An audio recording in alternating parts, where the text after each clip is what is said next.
Hi guys, it's reaction time. We've got Def Leppard and Just Like 73.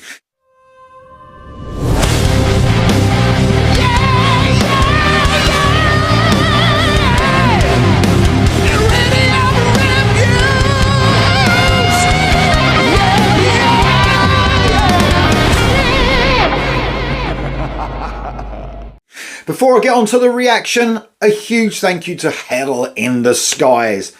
They sent me some brilliant stuff through the post this week. I've got this excellent t-shirt. Their EP2 is out at the moment. And they didn't just send me this t-shirt, they sent me the actual album of the EP. It's a clear vinyl, it's beautiful in here.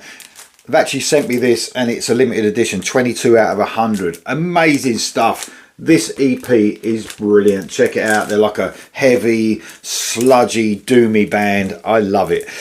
Right, on to the reaction. We got Def Leppard and Just Like 73. I've got to say, right from the off, I'm not expecting much. So hopefully I'll be pleasantly surprised. Didn't like the last album. I haven't liked much from Def Leppard. And to tell you the truth, guys, I did a few shows with Darren O'Sullivan from Sleeve Saturday, and we covered our favourite Def Leppard songs. And I'm just a massive fan of the early era of Def Leppard. I think Hysteria onwards, not for me really. I mean, I like bits and pieces, but it's just, I don't know, I like that heavier era of the band, so I'm not expecting much out of this, but they are a massive part of rock and metal, so I think I should cover it, give my honest opinion. So, I mean, there was touches of, on Diamond Star Halos, they almost like teased bits and pieces, like, you know, giving us something a bit heavier and stuff like that. But it never really hit the mark for me. It missed it most of the time.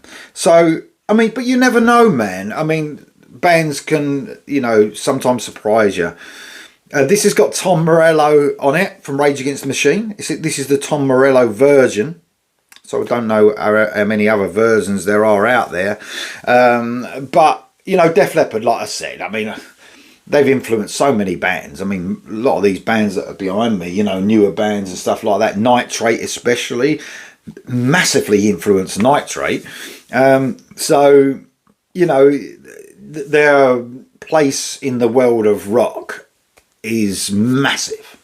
So I definitely should cover this, whether I like it or not. But I'll give my honest opinion. This is Just Like 73 from Def Leppard. Here we go.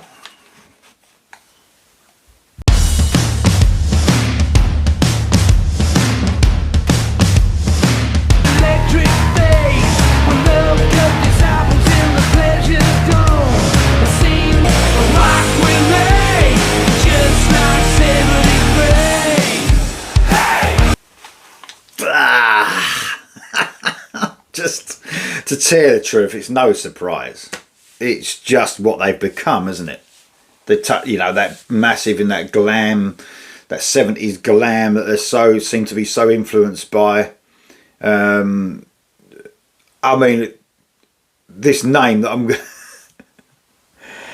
no one should ever sound like Gary Glitter, should they? That's what this fucking does, considering Gary Glitter, what he's, you know, what he's like.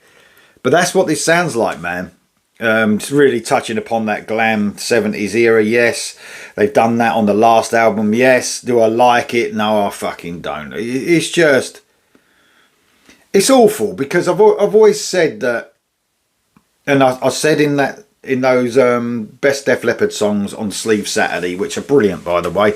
Probably no one's probably going to watch that after my review of this, but we talk about the best Def Leppard songs because, like I said, they're a massive part of my life.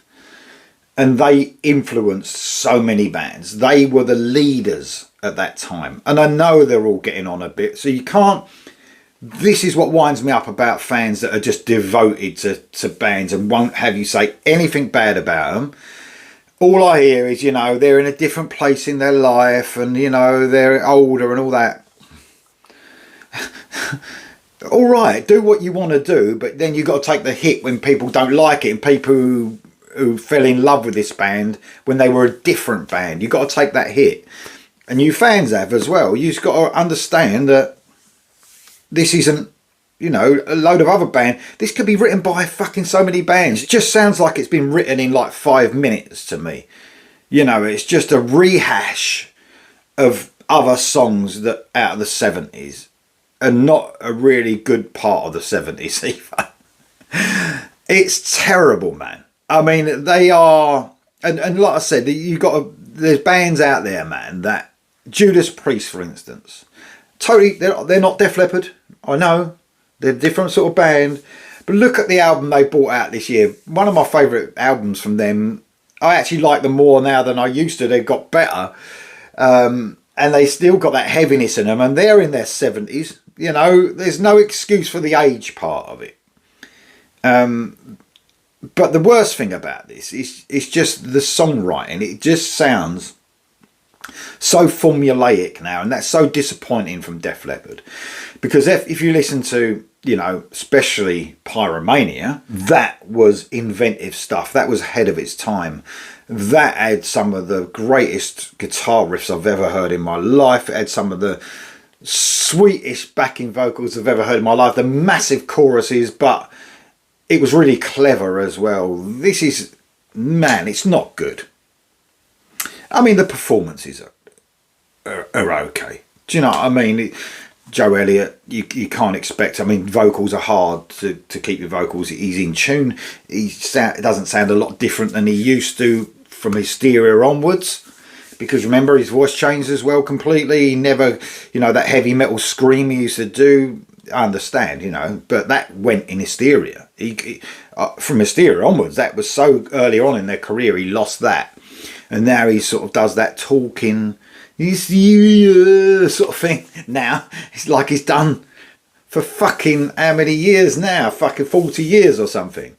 So, but, you know, it's the songwriting's the worst thing.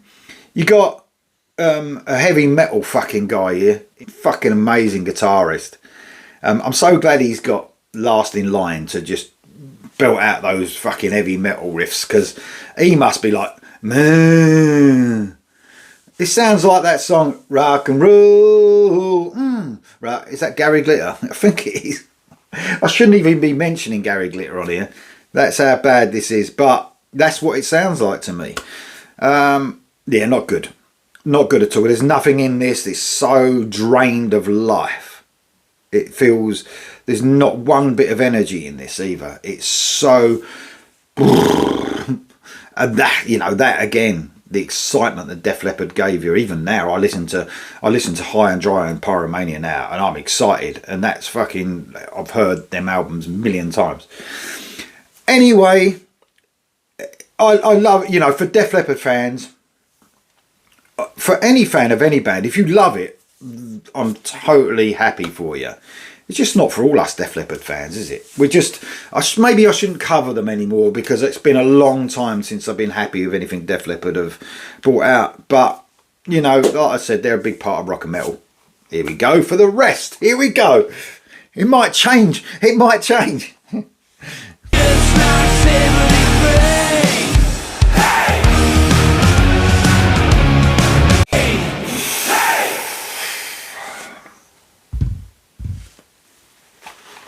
Man, that was hard to listen to. Almost upsetting. Fucking hell.